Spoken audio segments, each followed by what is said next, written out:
Good morning and welcome to the Morning Bell. I'm Robert, joined by Lizzie and Steve. It's Wednesday, April 15th, 2026, and we're seeing some interesting dynamics in the markets today. Lizzie, what are the main themes you're seeing in today's news? Thanks, Robert. Well, the dominant story right now is the shift in geopolitical sentiment that's rippling through markets. We're seeing renewed optimism around potential US-Iran talks and President Trump's comments suggesting the Iran conflict may be very close to over. This is having a tangible impact across asset classes. Stock futures are holding near all-time highs.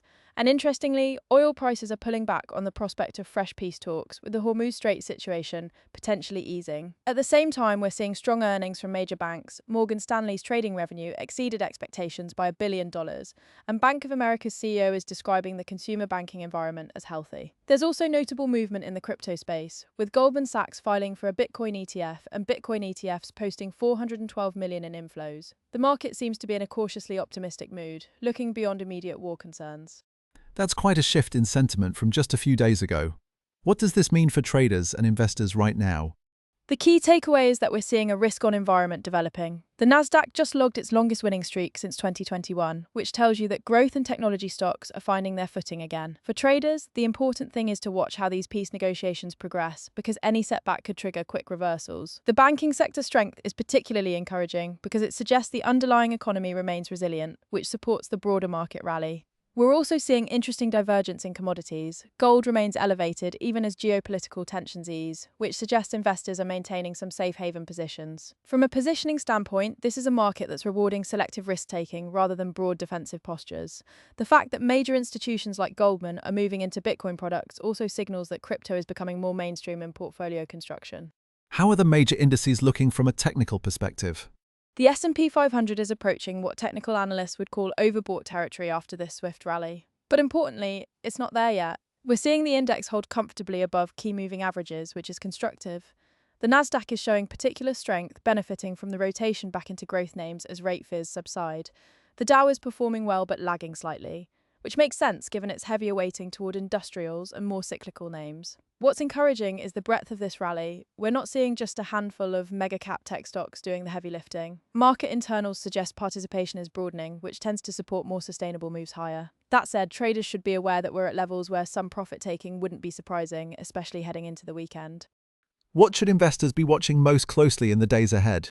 Three things stand out. First, any developments on the diplomatic front, with Iran markets are pricing in de-escalation, so any negative surprises there could cause volatility. Second, the ongoing earnings season. We need to see if the strength from financials extends to other sectors, particularly consumer discretionary and technology. Third, watch the dollar. It's showing weakness right now, which is supporting commodities and international stocks. But if that reverses on any hawkish Fed signals, it could shift the entire market dynamic. The tax deadline today is also worth noting. It often marks a turning point in market seasonality, and historically we can see some interesting flows in the weeks following April 15th. For active traders, the key is maintaining flexibility and not getting too anchored to any single narrative, because this market is still processing multiple crosscurrents. That selectivity is going to be important. Steve, let's get into the economic numbers. What's the picture looking like from the data side? Thanks, Robert. Looking at what we've seen earlier this week, we had two important releases that are worth noting.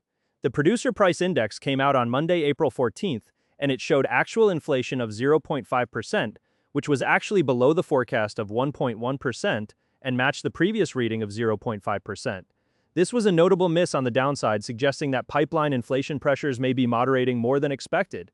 We also got existing home sales data on Sunday, April 13th, which came in at 3.98 million units, missing the forecast of 4.06 million and down from the previous 4.13 million. The housing market continues to show some softness, which is something to monitor as we think about the consumer side of the economy. Now, today, we don't have any major economic indicators scheduled for release, so it's a relatively quiet day on the data front. Looking ahead to the rest of this week, tomorrow on April 16th, we're getting initial jobless claims, and the market will be watching that closely for any signs of labor market deterioration. Also tomorrow, we'll see industrial production data where the previous reading was 1.4%, and this will give us insight into the manufacturing sector's health. These upcoming releases will be important for gauging whether the economic resilience that Bank of America mentioned is holding up across different sectors of the economy.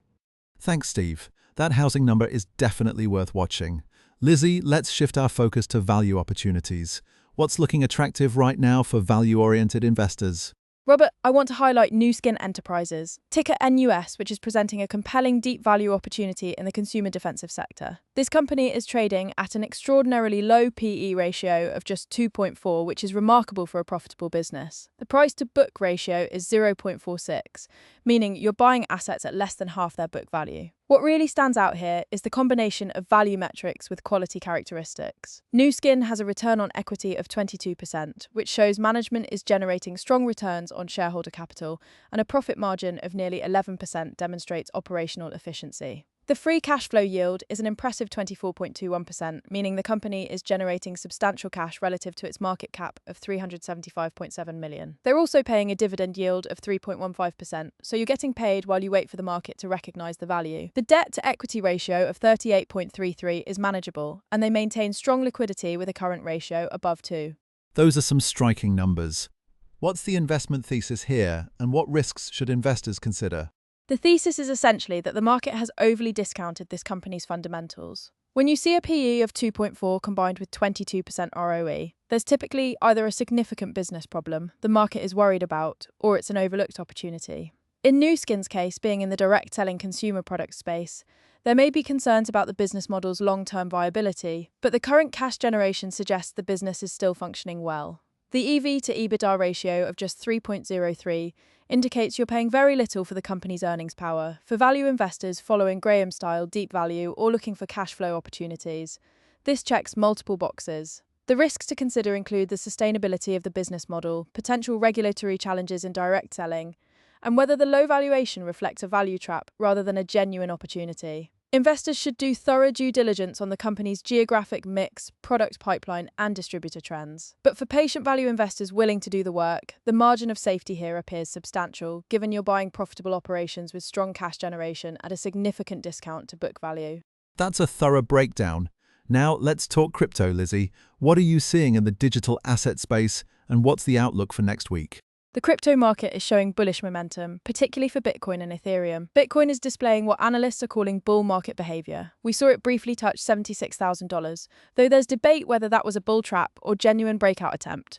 Right now, $75,000 remains both the milestone and the ceiling that Bitcoin needs to definitively break through. The institutional picture is increasingly positive. Goldman Sachs filing for a Bitcoin ETF is significant, and we've seen $412 million in inflows into existing Bitcoin ETFs. The eToro CEO is predicting a $250,000 Bitcoin price target, and Bitwise executives are suggesting Bitcoin's market cap could eventually eclipse gold, especially given how the Iran conflict demonstrated Bitcoin's potential as a geopolitical hedge on the institutional side. We're seeing major financial players treating Bitcoin as a legitimate asset class, while retail interest is picking up as prices stabilize above $74,000 for Ethereum. The sentiment is also bullish. Ether is replaying a fractal pattern from 2025 that previously sparked a 250% rally, and we're seeing Ethereum ETFs hit a 4-day inflow streak. The Ethereum to Bitcoin ratio is bouncing from 2026 lows, signaling broader crypto market recovery. There's a significant liquidation wall at 2451, where $1.47 billion in short positions could be threatened if Ethereum breaks above 2400. Open interest jumped 11.6% as leverage piles into ETH, and the Ethereum Foundation just unveiled a $1 million audit subsidy program to boost security. Solana presents a more neutral to slightly bullish picture. It pulled back along with other altcoins, and technically it's trading within a symmetrical triangle pattern. The key question is whether SOL can break out of this consolidation phase, and there's a daily MATD crossover that some technicians view as confirming potential upside. A former Solana executive is working on DeFi innovations that could strengthen the ecosystem. What are the main factors investors should watch in crypto over the next week? For Bitcoin, the critical level is whether it can convincingly break and hold above 75 to 76,000. If it does, the technical pattern suggests potential targets around 90,000 based on chart analysis. The key risk is that the recent rally was a bull trap, and failure at this resistance could trigger profit-taking. Watch institutional flows into the ETFs. Sustained inflows support higher prices while outflows would be concerning. For Ethereum, the $2,400 level is crucial. Breaking above that opens the door to test the 2451 liquidation wall, which could trigger a short squeeze if breached. The increasing leverage in ETH is a double-edged sword. It can amplify moves in both directions, so volatility is likely for Solana. Watch whether it breaks out of the triangle pattern with conviction and volume. Across all three, the broader macro environment matters. If risk appetite continues improving on geopolitical de-escalation, that supports crypto. If we see a risk-off move, crypto will likely pull back harder than traditional assets. The fact that major institutions are building out crypto products suggests the long-term trajectory remains upward, but near-term price action will be driven by technical levels and macro sentiment. Bitcoin's quantum defense proposals are also worth monitoring as they could impact certain coins, though this is more of a longer-term consideration. Well, that wraps up today's Morning Bell. We've covered a lot of ground from geopolitical developments and strong bank earnings to economic data, value opportunities in new skin, and the evolving crypto landscape. Remember, do your own research and consult with financial advisors before making investment decisions. If you found today's discussion helpful, please subscribe to the Morning Bell so you don't miss our daily market insights. I'm Robert, thanks to Lizzie and Steve, and we'll see you tomorrow.